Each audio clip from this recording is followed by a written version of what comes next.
Okay, hi guys, welcome back to my channel. I have a very exciting video today.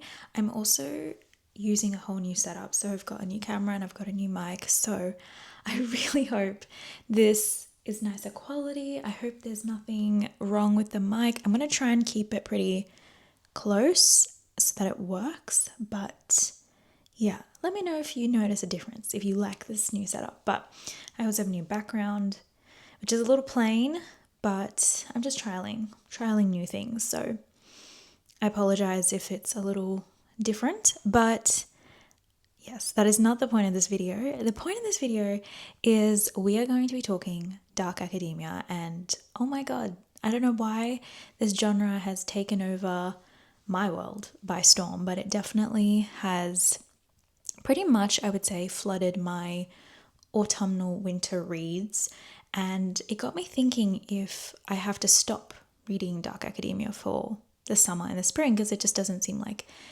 that's a kind of genre for that season. But then I realized no, I'm not going to stop reading it, and I thought it'd be fun to give a book recommendation for each season. So that's what I'm going to do. It's just going to be a quick little one book per season and why I think that book fits that season so well. So, yeah, I hope you guys enjoy. Okay, we are starting with the quintessential dark academia season, and that is autumn. To me, autumn is just reminds me of like chilly mornings. The color palette is sort of like these warm tones, browns, grays, very neutral. But in terms of an atmosphere, it's kind of eerie and it's mysterious. And I feel like it reminds me a lot of these like really old, huge libraries, the smell of old books, college campus sort of settings.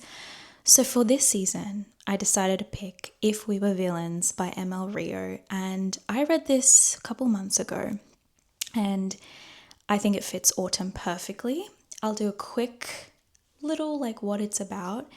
Basically, the book opens up with one of our main characters being released from prison, and he was accused of murdering one of his friends when he was in his final year at this prestigious arts college that they all attended.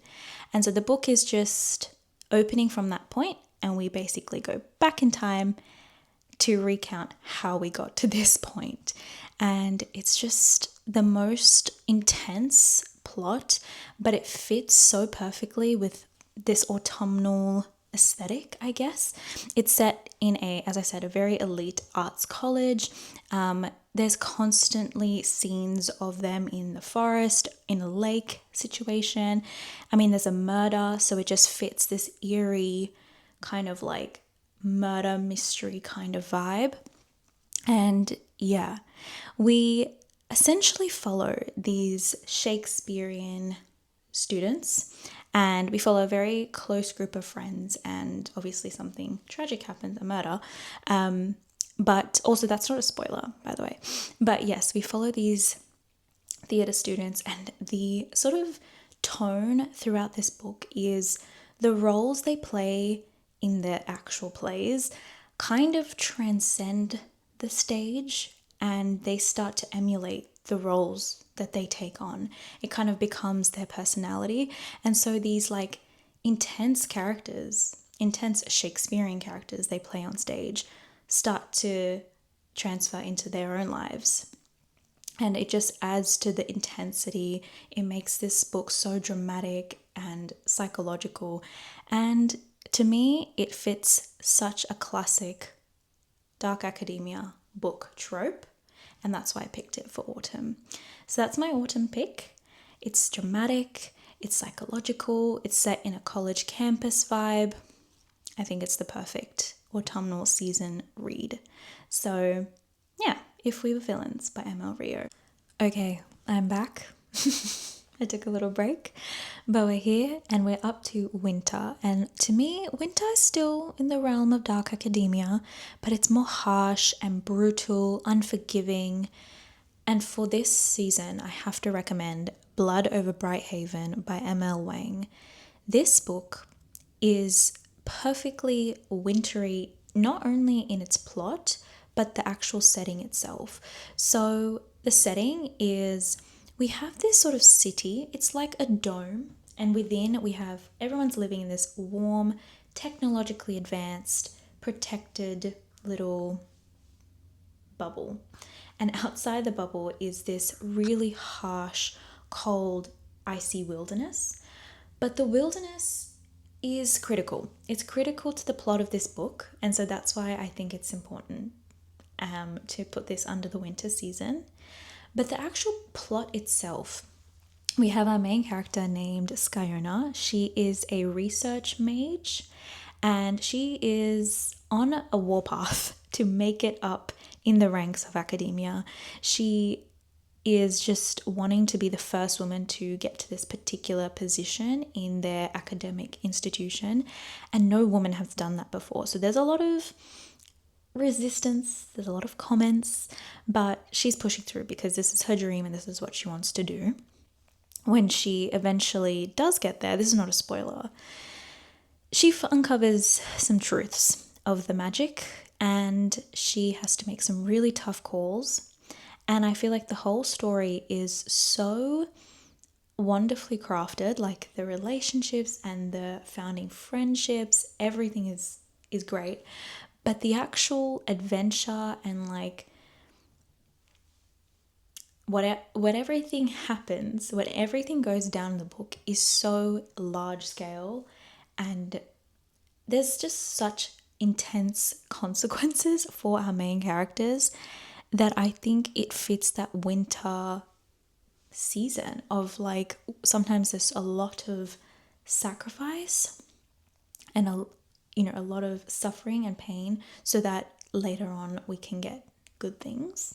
And that kind of is the idea behind winter, is that things will die and things will wither so that we can get spring. So yes, Blood over Brighthaven for me, I feel like it's just this, yes, it's a book that's rooted in dark academia, but it's also an extremely, I would say it's a strong adventure book. There's so many good characters, and I think the plot really calls on some serious, deep emotions. So I think the setting and the plot are definitely winter coded for me, and that's my final recommendation. Okay, we are up to spring. We're whizzing through these. Oh my god. Okay, I even got a blanket to get all cozy, but it doesn't even matter because we're up to spring. Anyways, I digress. Spring to me is about rebirth, beauty, aesthetics, everything that's pleasing to the eye. And I think the perfect read for spring in dark academia genre, in the dark academia world, is The Picture of Dorian Gray by Oscar Wilde. Because the main theme of this whole book is about beauty. So for anyone who doesn't know the plot, I'll just give a quick little like intro to the book. We have Dorian Gray. He gets his portrait painted by one of his friends, Basil, and in this whole enterprise of getting his portrait painted, he meets one of Basil's friend called Lord Henry. I'm introducing these characters because they're kind of important, but essentially Lord Henry he truly believes that beauty is like the most important thing in the world, and it's the best thing about our existence. And so he kind of, how do I explain it? He almost just pulls Dorian Gray into his worldview. He starts to live his life differently, taking after Lord Henry. He does some immoral things, he does some controversial things in society, and his character is almost starting to become impure. The book is just a perfect summary, metaphor, if you will, of like this heightened focus on beauty, but also the tendencies of human nature and our own consciousness. So I just think this is the perfect book for spring because it's just all about the aesthetics, the beauty. Our main characters are so focused on that. That's their main goal. That's what they want to prioritize in their lives. To me, it's about the power and the nature colliding with our human tendencies. And to me, it's the perfect spring recommendation. Okay, we are up to the final season summer, my favorite season, obviously. I'm a summer baby. This is going to be my prime season, but it kind of feels like the opposite season to read Dark Academia. But I have a recommendation.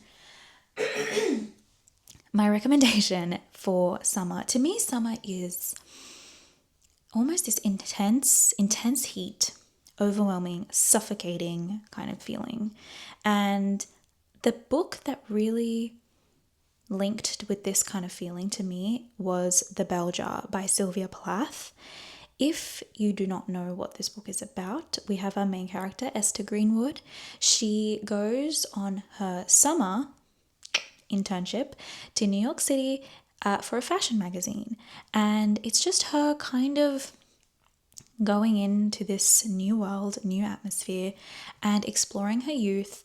And she's uncovering a lot of societal expectations when it comes to relationships, friends, career. And unfortunately, she doesn't get into the program that she wants to.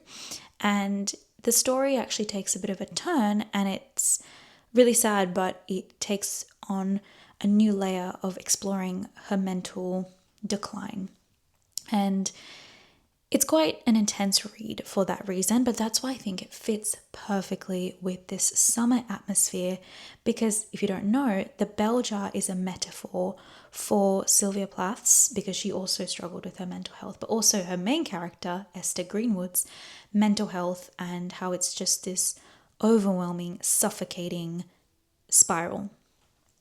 So I feel like that suffocating nature, that overwhelming atmosphere links perfectly with that summer heat.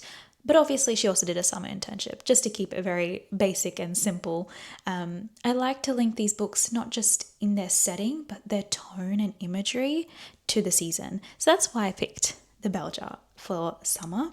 I think this book to me really tackles identity crisis. It's a bit more introspective, and it just comments a lot on a woman's journey in her career and her mental health, which I think were really great to read about. So if that's something you like to read, definitely read The Bell Jar. But it's also a great summer read. I hope you guys enjoyed this video. I hope I did justice to each season and what books would fit perfectly within each season. I tried to link not just the atmosphere, but the imagery that each season kind of brings forth, and link it to the setting and the plot and the characters to each book. So I hope you guys enjoyed. Thanks for watching, and I will see you in my next video.